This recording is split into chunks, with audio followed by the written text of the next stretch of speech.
What is a critical path?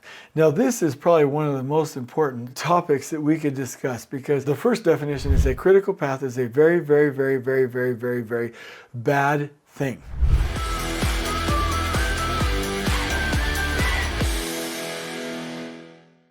Let me use an analogy, and whatever you think it is, it's just 10 times worse. You're going to think that I'm being dramatic, but literally I'm kind of being soft on it. Like, let's say that in a society, we planned on men, women, and children, the majority of them being in a poor class of people, starving, without proper housing, and without what they need from a government standpoint, and that we were going to intentionally shift most of the wealth to oligarchs and to the government in a corrupt society. Then you would have to create a way to steal food and to make sure that your family members and especially your children didn't starve to death. So let's call it systemic theft. You could call it critical theft. Like, you could say, we have to steal food to survive. Now, you might name the term, it might be necessary under those parameters, but where does it come from?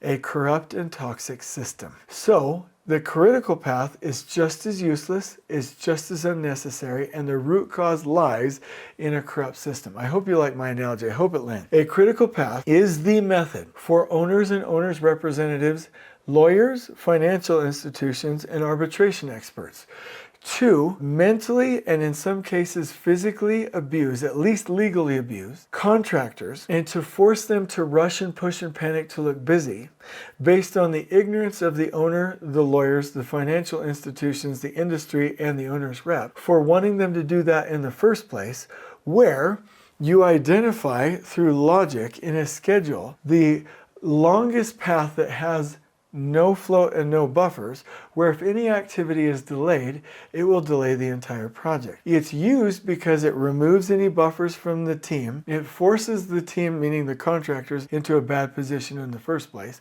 It forces contractors to trade stack and trade burden. It increases work in progress above the capacity of resources. And it all tanks the project. So why is it used? Because it's a harsher tool to wield against the contractor based on the ignorance of the owner.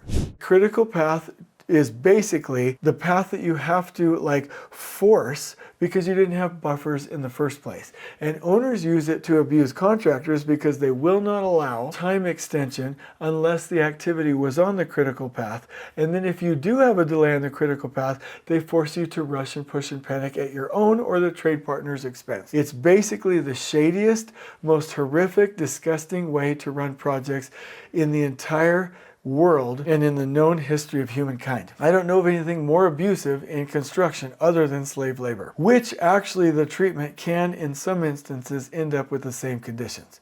Here's why.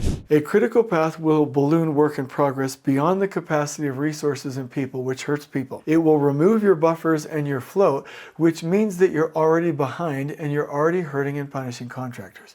It will remove your ability to have time and financial compensation, which hurts contractors and people again. It will put the construction project into a downward productivity spiral, which again hurts people and the project delivery team. And it is one of the root causes for the mental health crisis in construction. A critical path is a disgusting, horrible, dumb way to do anything because it puts everything as critical, removes your buffers, and puts everybody in a panic. It's like a freeway that's packed solid, even with accidents, with as many cars on the freeway as you can push, with people driving forward, stomping, hitting their brakes and honking and being as toxic as possible, calling the path from your house to your destination the critical path. And if you don't make it to your work on time, don't blame the traffic, you don't have buffers, and you're in trouble. It's absolutely ridiculous. Every schedule should have buffers, every schedule should have trade flow. And the paradox of construction is that the more stable you are, the earlier you will finish. The more you panic, the later you will finish. The critical path, I guess, is an okay idea, but it's one of the worst concepts in construction. It's on par with the lobotomy in the medical field.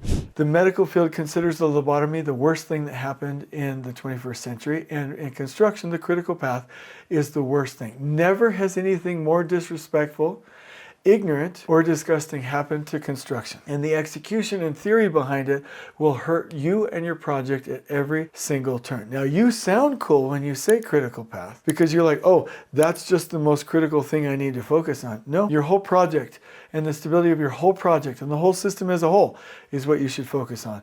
And you should always have buffers in the system.